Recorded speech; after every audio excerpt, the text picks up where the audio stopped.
What's going on, my peoples? This is the E for One Entertainment for One podcast, and I appreciate you watching. So if you like this video right here and the rest of the content I'm providing, feel free to like it, feel free to share it, and also please do subscribe to the channel, of course. Now we are talking King Disease 3. This is the third installment, the fourth album by Nas and Hit Boy, but it's the third installment of the widely popular King Disease series. Now, Nas dropped King Disease 1, King Disease 2 last year, and King Disease 1 came out about 2 years ago. King Disease 2 was last year, and now King Disease 3. Now, I'm going to cut to the chase and get to the point. The album has 17 tracks on it. So when I heard, my feelings about the first two King Disease was, I thought that they was cool, but I didn't think that the material on King Disease 1 or King Disease 2 was earth-shattering. I didn't think it was classic material. I didn't think that it was up there with some of Nas's best albums from years ago, whether it be It Was Written or Illmatic or I Am album, which was very dope, or even Stillmatic or the Life Is Good album. But this joint right here, this is the album. I'm not going to hold you. This album right here is a banger. It's a hip hop classic. I think it's definitely one of Nas's top 3 albums of all time. The album has 17 tracks. I was apprehensive, like I said, because sometimes when Nas comes out with an album with so many tracks, like Nas is good normally for about 9 to 12 tracks, but anything after 12 in the past, the old Nas tends to sometimes lose his focus when it comes to the subject material, or not necessarily the subject material, but the content and the beats tend to get kind of thin, and the beats kind of start to get a little sporadic and all over the place. So I was a little leery, but Nas, after my first listen, Nas put all my worries to rest. Listen, we're going to set it off with track number 1, which was Ghetto Reporter.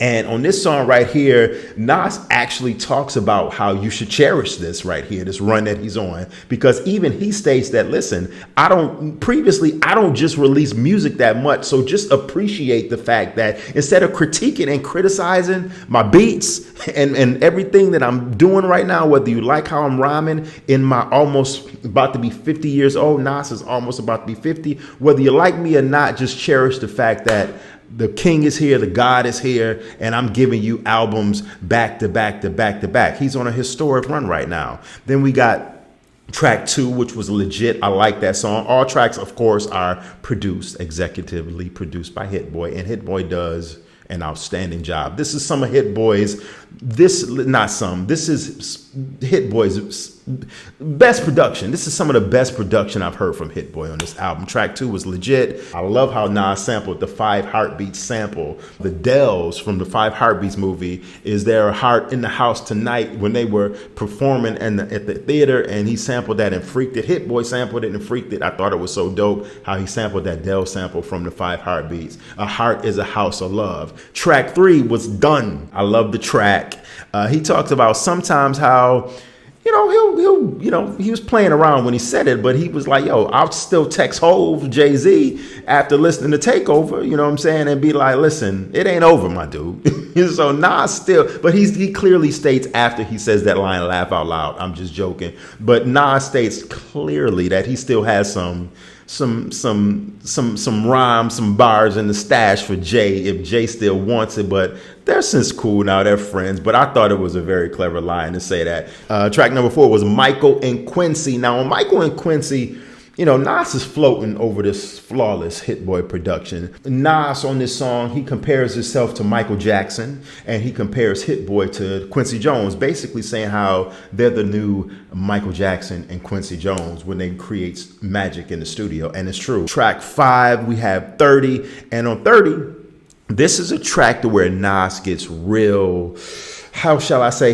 Nas has been paying attention to the chatter and the headlines and everything that's been going on over the last couple of years. Nas has been in the comment sections. Nas talks about how he still might actually make a Primo album with DJ Premier. He says, listen, the Primo album still might happen. So for all you hip hop purists like myself and hip hop heads in general that want to hear Nas over Primo production, Nas gives us hope that album still might possibly happen. Hopefully it will. And then he also goes on to talk about on this song how him and Pete Rock, he doesn't really get too deep into it. He just basically says, he has a line basically calling out Pete Rock, producer extraordinaire Pete Rock, says like, yo, Pete Rock, why you gotta act like that? And if you don't really know the backstory and the backdrop of why Nas said that about Pete Rock is because, you know, Pete Rock literally over the last year and a half has wanted to claim some royalties, some unpaid royalties from Nas's first album, Illmatic,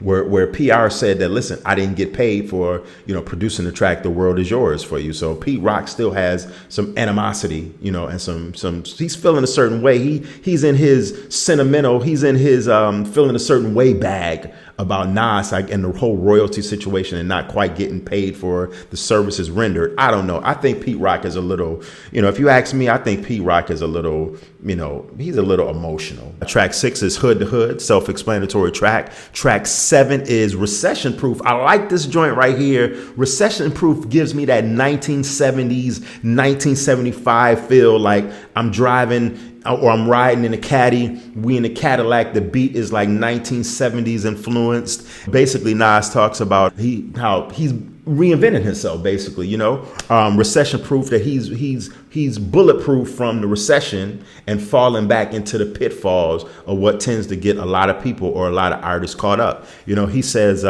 new makes, new models. I won't let it stop me. I'm going to keep going. I like that. Then we got after Recession Proof, number 8 is Reminisce, and this song samples You Remind Me by Mary J. Blige. So self-explanatory track. He's basically reminiscing on the song. Track number 9 is the female joint called Serious Interlude. I like this song right here. Nas gets real, and he basically talks about a female situation and basically risking it all. Like, is it worth it? You know, risking it all over a joint, over a female. I thought that song was very, very hot. The production was very tight. Track 10 is I'm on Fire. He's on fire. On this one, I laughed because Nas actually sampled the old, remember the arcade game NBA Jam? Nas actually sampled the voice in the video game, in the arcade game, when, you know, you used to, you know, catch fire, and, you know, in a basketball game you used to catch fire, and the voice used to say he's on fire.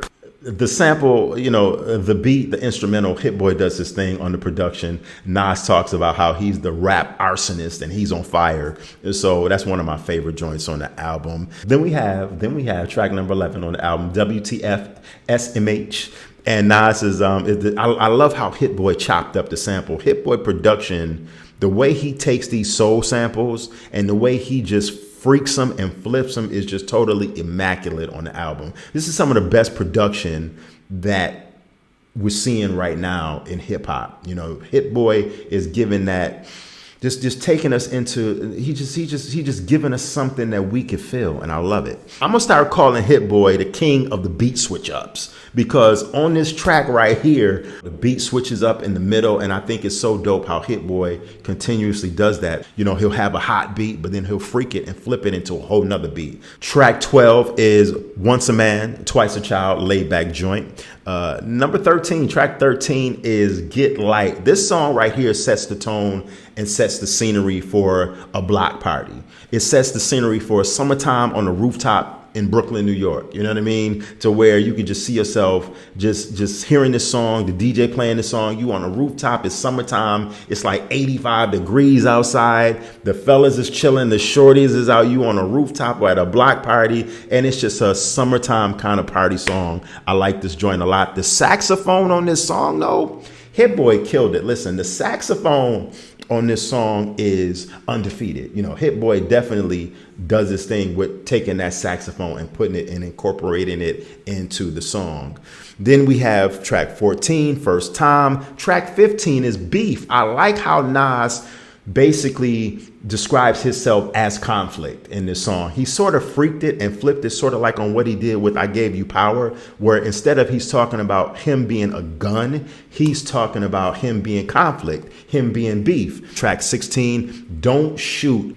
You know, one of the notes I jotted down about this song, it's a self-explanatory song. The song is, you know, Don't Shoot. It's talking about don't shoot, literally stop the violence.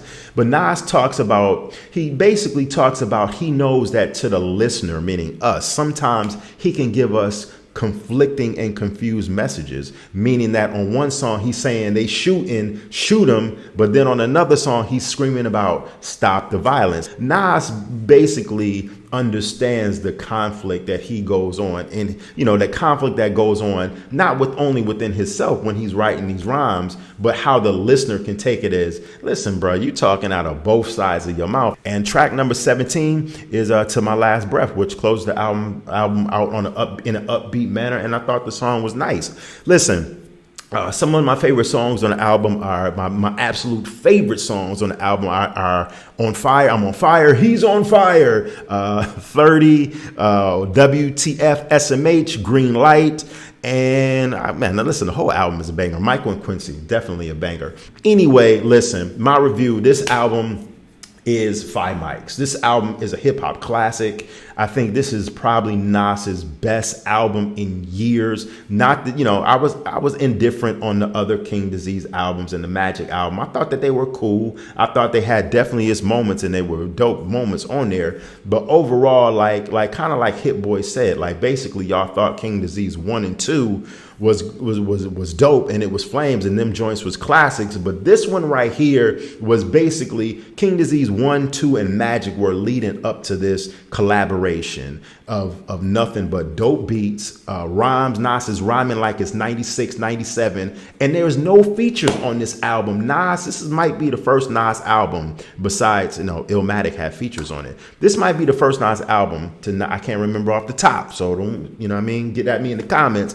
But this album has like no features on it, and Nas took this, album to the next level. And Nas always takes his content to the next level. But this one right here, I want to know what y'all got to think in the comment section. But I truly believe that this is in his top 3 albums. And we have to evolve with the times as far as our listening pleasures and realize that everything can't be 1993, 1996. Those albums were classics in their day. So listen, it's hard to compare eras, but if we saying for right now, this is a classic right now in 2022. This is definitely one of Nas's, like I said at the beginning of this video, one of his top 3 albums. I'm giving this album certified hip hop classic. Let me know what y'all got to think in the comment section, because I want to know what y'all got to think about King Disease 3. Thank you for watching. This is the Entertainment for One podcast. Once again, subscribe.